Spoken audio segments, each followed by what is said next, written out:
চিন্টু বড় চতুর কাক ছিল। একদিন খাবার সন্ধানে সে বাড়ির থেকে বেরোয়। সেদিন ছিল বেজায় গরম। ও, ভীষণ তেষ্টা পেয়েছে। কাক চারিদিকে জল খুঁজতে থাকলো, কিন্তু কোথাও পেল না। অবশেষে একটি কলসির মধ্যে অল্প একটু জল দেখতে পেল, কিন্তু জল এত নিচে যে কাকের পক্ষে সেখানে পৌঁছানো সম্ভবই না। ও কিছুক্ষণ চিন্তা করলো। আমার মাথায় খুব ভালো একটা উপায় আছে। এদিক ওদিক থেকে একটা একটা করে পাথর তুলে সে কলসির মধ্যে ফেলতে লাগলো, যতক্ষণ না জলটা ওপরে উঠে আসে। কিছুক্ষণ পর জলটা ওপরে উঠে এলো, আর সে আনন্দ সহকারে জল খেয়ে উড়ে গেল। কখনো হার মানতে নেই।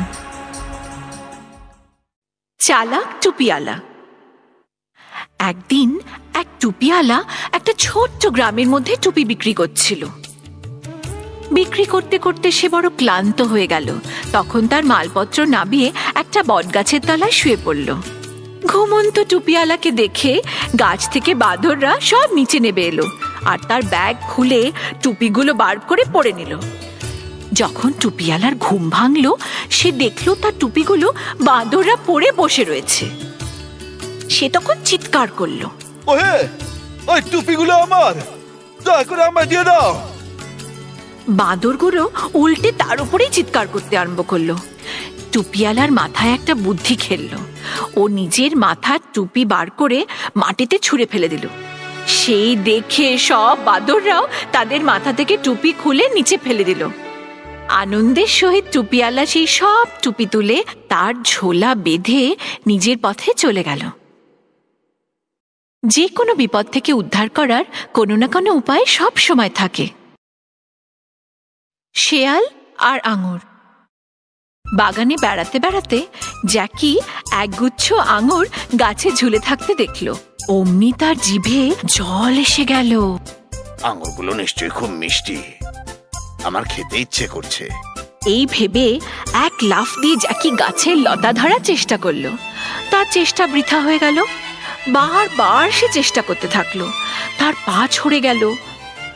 তখন এই বলে জ্যাকি চলে গেল, বোধহয় আঙুরগুলো টক, আমি এগুলো খাবো না। আমরা ধরে নিই যে জিনিস আমাদের সাধ্যের বাইরে তা খারাপ। কচ্ছপ আর খরগোশ। একদিন একটা কচ্ছপ আর একটা খরগোশের মধ্যে দৌড় প্রতিযোগিতা শুরু হলো। কত পশু পাখিরা সেখানে প্রতিযোগিতা দেখার জন্য জড়ো হলো। বাঁদর বন্দুক চালিয়ে প্রতিযোগিতা আরম্ভ করলো। দুজনেই দৌড় শুরু করলো। খরগোশ তাড়াতাড়ি দৌড়ে কোথায় পৌঁছে গেল, আর বেচারা কচ্ছপ সেই পেছনে রয়ে গেল। আমি তো জিতবই জিতবো। কচ্ছপ আসার আগে একটু ঘুমিয়ে নি। এই ভেবে ও ঘাসের মধ্যে শুয়ে পড়ল, কিন্তু ওর ঘুম ভাঙল না। এদিকে কচ্ছপ ধীরে সুস্থে চলতে চলতে খরগোশকে পার করে চলে গেল। খরগোশের যখন ঘুম ভাঙল, সে দেখল কচ্ছপ তার আগেই সীমানায় পৌঁছে গেছে। স্থিরতা আর একাগ্রতা তোমাকে বিজয়ী করবেই। লোভী কুকুর। রজার নামে একটা দুষ্ট কুকুর ছিল। সে মাংসের হাড় খেতে বড়ই ভালোবাসতো। একদিন রাস্তায় হাঁটতে হাঁটতে সে একটা মাংসের হাড় দেখতে পেল। অমনি ওটা তুলে নিয়ে বলল, বাহ, আমার প্রিয় খাবার। বাড়ি ফেরার পথে সে একটা সেতু পার করছিল। হঠাৎ রজার জলের মধ্যে অন্য আরেকটা কুকুর দেখতে পেল, যার মুখে সেই একই রকম মাংসের হাড় ছিল।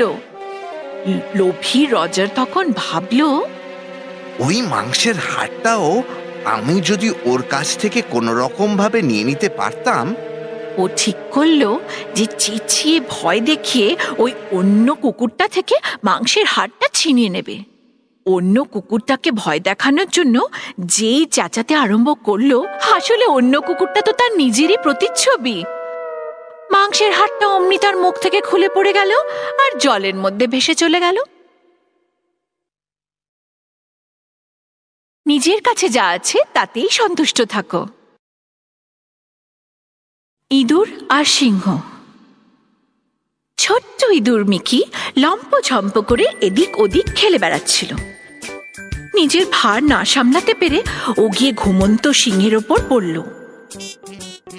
সিংহ মামা রেগে গিয়ে ওকে মুঠোর মধ্যে ধরে নিল আর খেয়ে ফেলার ধমকিও দিল। মিকি বলল, ও খুড়ো, এবারকার মতো আমায় ক্ষমা করো। আমি আর কখনো বিরক্ত করব না। তোমার প্রয়োজনে আমি কাজে আসব। ওই ছোট্ট প্রাণীটার প্রতি মায়াবশত সিংহ মামা ইঁদুরকে ছেড়ে দিল। তারপর হাসতে হাসতে ভাবল, এই ছোট্ট ইঁদুর আমার কি কাজে আসবে। কিছুদিন পরে ছোট্ট ইঁদুরটি দেখল যে সিংহ মামা শিকারীর জালে ধরা পড়েছে। ইঁদুর তক্ষুনি তার ধারালো দাঁত দিয়ে সেই জাল কেটে সিংহ মামার প্রাণ বাঁচালো। একে অপরের সাহায্য করার সময় কেউ ছোট বড় হয় না। বাঁদরের বিচার। একদিন দুটো বেড়াল একটা রুটির টুকরো দেখতে পায়। একজন লাফ দিয়ে ওটা তুলে নেয় আর অন্যজন ওটা কেড়ে নেবার চেষ্টা করে। তখন প্রথম বেড়াল বলে ওঠে, এই রুটির টুকরোটা আমার, আমি প্রথমে তুলেছি। অন্য বেড়াল তখন বলে, আমি এটা প্রথমে দেখেছি তাই এটা আমার। ওরা যখন নিজেদের মধ্যে ঝগড়ায় ব্যস্ত, ঠিক সেই সময় এক বাঁদর ওখান দিয়ে যাচ্ছিল। বেড়ালরা ওকে অনুরোধ করলো, তুমি বিচার করে আমাদের ঝগড়া মিটিয়ে দাও। বাঁদর রাজি হয়ে গেল। রুটির টুকরোটা দাও। এই বলে সে রুটির দুটো সমান টুকরো করল। তারপর মাথা নেড়ে বলল,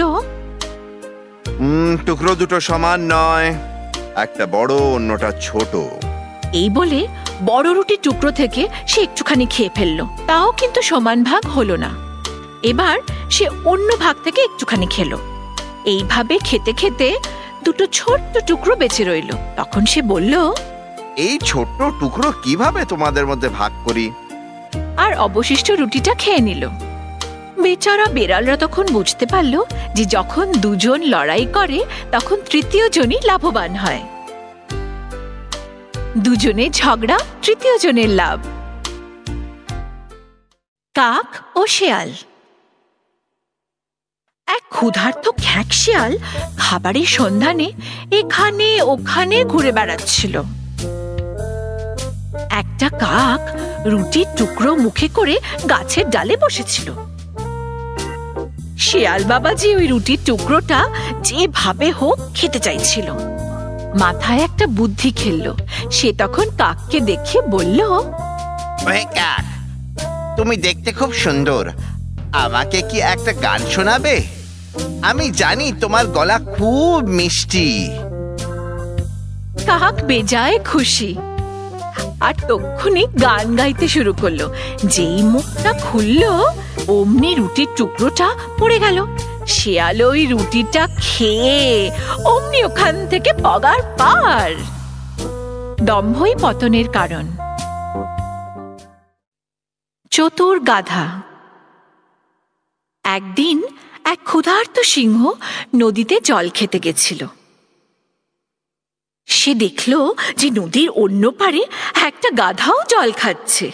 গাধাকে দেখে তখন তাকে খাবার জন্য এক ফন্দি আঁটল। সিংহ মামা বলল, গাধা মহাশয়, নদীর ওই ধারে কি কোনো ঘোড়া আছে? আমি ওদের গান শুনতে চাই। গাধা কিন্তু সিংহের আসল ফন্দিটা ধরতেই পারল না। সে তখন বলল, মহাশয়, যদি বলেন তাহলে আমি গান শোনাতে পারি। চোখ বন্ধ করে গাধা ডাকতে আরম্ভ করলো। সিংহ তখন পেছন থেকে এসে